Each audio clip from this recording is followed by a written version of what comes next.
Oke, shalom. Hari ini Pak akan membuat video mengenai pembuatan laporan kalian tentang prosedur dan kerangka-kerangka dalam pembuatan laporan yang akan kalian buat nanti. Nah, di sini ada sebuah contoh yang Pak ambil kerangkanya untuk kalian buat laporan itu. Pak ambil dari Pak punya contoh skripsi, ya.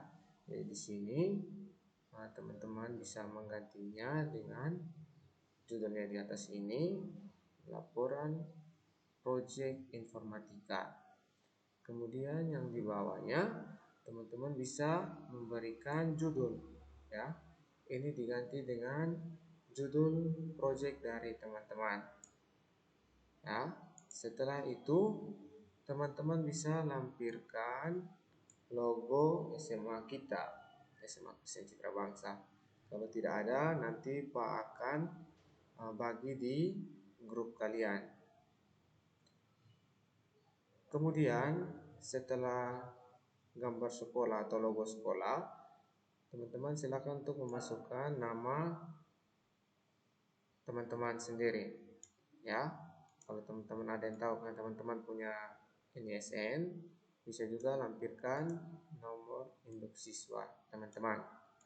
Setelah itu di bagian bawahnya lagi ada nama kelas, jurusan, kemudian nama sekolah, Kupang 2021, ya.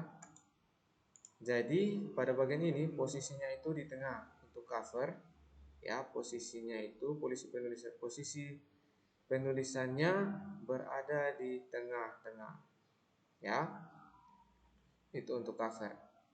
Kita lanjutkan pada setelah cover, teman-teman buat daftar isinya, ya. Setelah cover, teman-teman buat daftar isi. Nah, daftar isi ini teman-teman pasarankan dibuatnya setelah selesai bab 3. Setelah teman-teman selesai buat sampai kesimpulan dan saran, baru teman-teman buat daftar isinya. Karena itu ada nomor halamannya supaya memudahkan teman-teman. Kemudian setelah daftar isi ada yang namanya bab 1. Bab 1 ini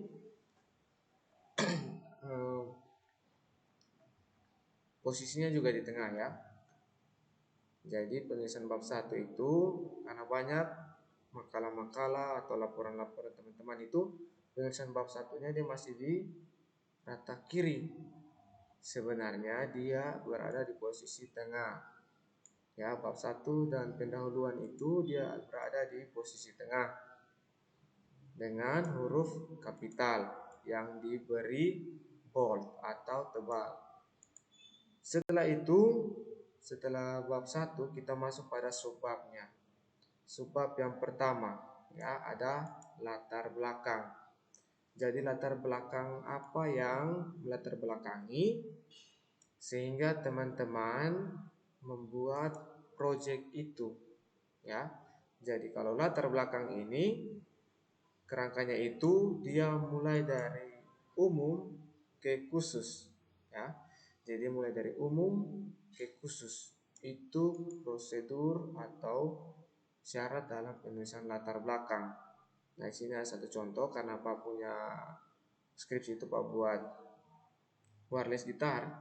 Jadi itu yang bagian umumnya Pak ambil dari perkembangan dunia hiburan. Ya, karena gitar itu dia identik dengan dunia hiburan atau dunia seni atau entertainment. Ya. Dia berkaitan atau dia lebih umumnya itu di bagian dunia hiburan. Jadi itu umumnya. Kemudian turun-turun ke khususnya itu ke alat yang teman-teman buat. Satu contoh lagi seperti yang kemarin ada teman-teman kalian dari 10 MIPA 6 atas nama Claudia, itu dia membuat karya seni dari bahan bekas koran.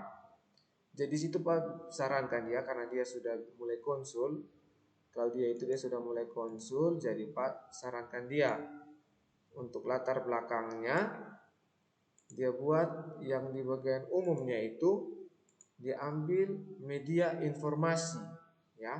Media informasi di sini diambil media cetak, jadi dari media informasi yang umum kemudian diturun ke media berbentuk cetak, karena ada media itu ada berbagai macam, ada media digital, ada media seperti yang koran itu media cetak, ya. Jadi dia mulai turun ke khusus, dia mulai ke koran atau media cetak yang menjelaskan, oh pada media cetak ini banyak sekali limbah yang tidak terpakai atau bekas-bekas koran yang tidak terpakai, namun itu masih bisa didaur ulang menjadi sebuah karya seni yang memiliki nilai jual, ya.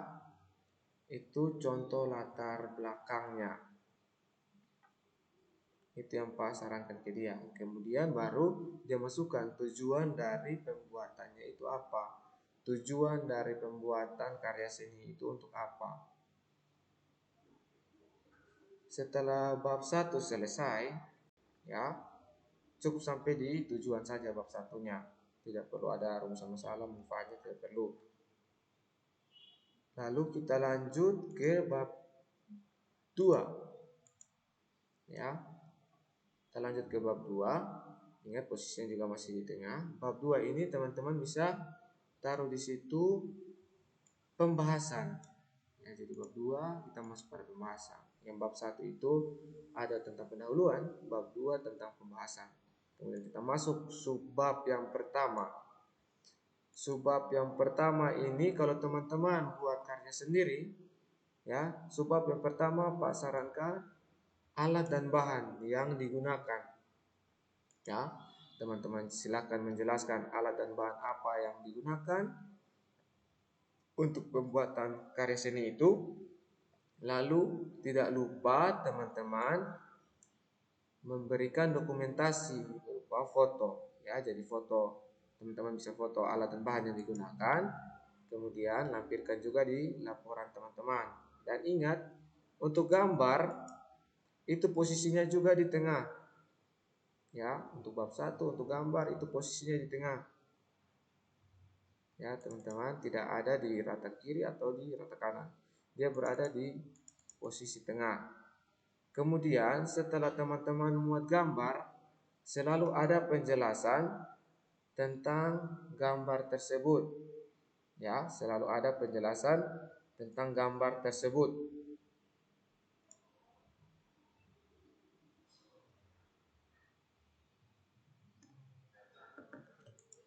Ya, misalnya di sini, gambar pertama, gambar 2.1. Gambar 2.1 ini maksudnya gambar bab 2, gambar yang pertama. Ya, lalu silakan masukkan deskripsi gambar tersebut. Ya, harus ingat itu. Ada gambar sudah pasti ada dia punya keterangan gambarnya. Itu untuk yang subbab A. Kemudian subbab B, teman-teman bisa masukkan proses pembuatan. Karena tadi ada persiapan alat dan bahan di subbab A. Di subbab B teman-teman bisa lampirkan proses pengerjaan. Ya. Di bagian kedua itu teman-teman bisa masukkan proses pembuatan atau proses pengerjaan karya seni. Teman-teman silakan menjelaskan proses pengerjaannya seperti apa. Jangan lupa masukkan gambarnya, ya. Jangan lupa memasukkan gambarnya untuk bab 2 itu. Contohnya seperti ini, ya. Kalau deskripsi babnya berada di bab 4. Nah, ini. Setiap penjelasan ada dengan gambarnya. Ya, misalnya ini mulai dari pengerjaannya. Pengerjaan pembuatan, menjelaskan, ya, menjelaskan langkah-langkahnya, kemudian lampirkan gambarnya. Sertakan juga dengan keterangan gambar dari setiap gambar tersebut. Oke? Ya, itu untuk subbab bagian B. Ya, kemudian untuk subbab yang C, ya teman-teman, di situ bisa lampirkan analisisnya. Ya, teman-teman sudah bisa masukkan analisis. Analisis di sini yang Pak minta, teman-teman silakan membuat atau menganalisis perkembangan dari konten yang sudah diupload setiap minggunya. Jadi setiap minggunya itu teman-teman bisa untuk mengecek perkembangan dari konten teman-teman tersebut. Ya, itu proses untuk mengecek atau menganalisis itu sampai di minggu ketiga bulan Mei. Sampai di minggu ketiga bulan Mei. Ya, setelah selesai di minggu ketiga, ya itu analisisnya sudah selesai. Teman-teman silakan membuat tabel. Ya, teman-teman silakan membuat tabel. Ini ada tambahan lagi dari Pak. Teman-teman silakan membuat tabel perkembangan jumlah like dari postingan pertama kali sampai minggu ketiga itu. Minggu ketiga bulan Mei. Setelah itu baru teman-teman buat dalam bentuk grafik. Ya. Teman-teman buat dalam bentuk grafik. Teman-teman buat dalam bentuk grafik proses perkembangan dari konten tersebut. Ya. Karena apa Pak suruh buat dalam bentuk tabel? Karena teman-teman langkah yang terakhir itu harus membuat grafik. Ya. Yang paling terakhir dari analisis itu teman-teman harus membuat grafik dari perkembangan jumlah orang yang menyukai. Cukup jumlah orang yang menyukai saja. Dari minggu pertama sampai di minggu ketiga bulan Mei. Jadi minggu pertama dari minggu pertama dari teman-teman upload itu perkembangannya sampai di minggu ketiga seperti apa. Perkembangan jumlah orang yang menyukai konten teman-teman. Cukup yang menyukai saja. Tidak kalau teman-teman mau masukkan lagi orang yang memberikan komentar juga baik, tidak juga tidak masalah. Ya. Setelah itu untuk bab 3 selesai. Ya. Karena Pak yakin teman-teman semua sudah bisa dalam pembuatan tabel dan juga grafik. Kita sudah pelajari di semester 1. Karena ini proyek terakhir teman-teman. Jadi Pak rangkum dari semester 1 sampai di semester 2 ini. Setelah teman-teman membuat grafik perkembangannya, ya, grafik perkembangannya. Oh, Pak lupa satu. Ingat, tadi kan kalau gambar itu keterangannya selalu di bawah, ya. Kalau tabel, keterangan tabelnya itu berada sebelum gambar tabel. Ya, keterangan tabel itu selalu berada sebelum gambar tabelnya. Itu yang perlu teman-teman ingat. Ya. Oke, ini contoh grafik yang punya penelitian. Kalau kalian punya tidak mungkin menurun kan tiap minggu pasti ada peningkatan jumlah orang yang menyukai atau ada sama. Itu untuk bab 2-nya.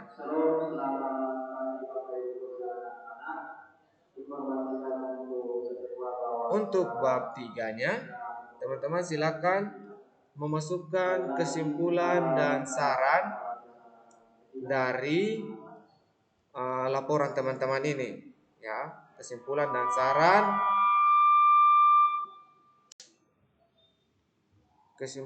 saran dari laporan yang teman-teman buat tersebut, ya. Setelah itu baru teman-teman membuat penomoran pada setiap halamannya. Oke. Itu paling terakhir dari langkah-langkahnya. Setelah itu baru teman-teman buat dia punya daftar isi dan convert Word tersebut, karena teman-teman buat dalam bentuk Word, teman-teman convert ke PDF. Setelah buat dalam bentuk PDF, barulah teman-teman upload atau kirim di Google Classroom. Pak sudah bagikan dia punya forum. Teman-teman silakan untuk bagikan hasil teman-teman itu di minggu keempat bulan Mei. Batasnya hari Sabtu. Ya. Jadi lewat hari Sabtu teman-teman sudah tahu nilainya tidak ada. Oke? Itu saja yang Pak ingin sampaikan. Nanti kalau ada yang kurang jelas, teman-teman silakan untuk bertanya ke Pak. Bisa chat di WhatsApp atau teman-teman bisa telepon langsung saja juga tidak apa-apa. Oke? Sekian dari Pak. Selamat bekerja. Tuhan memberkati. Shalom.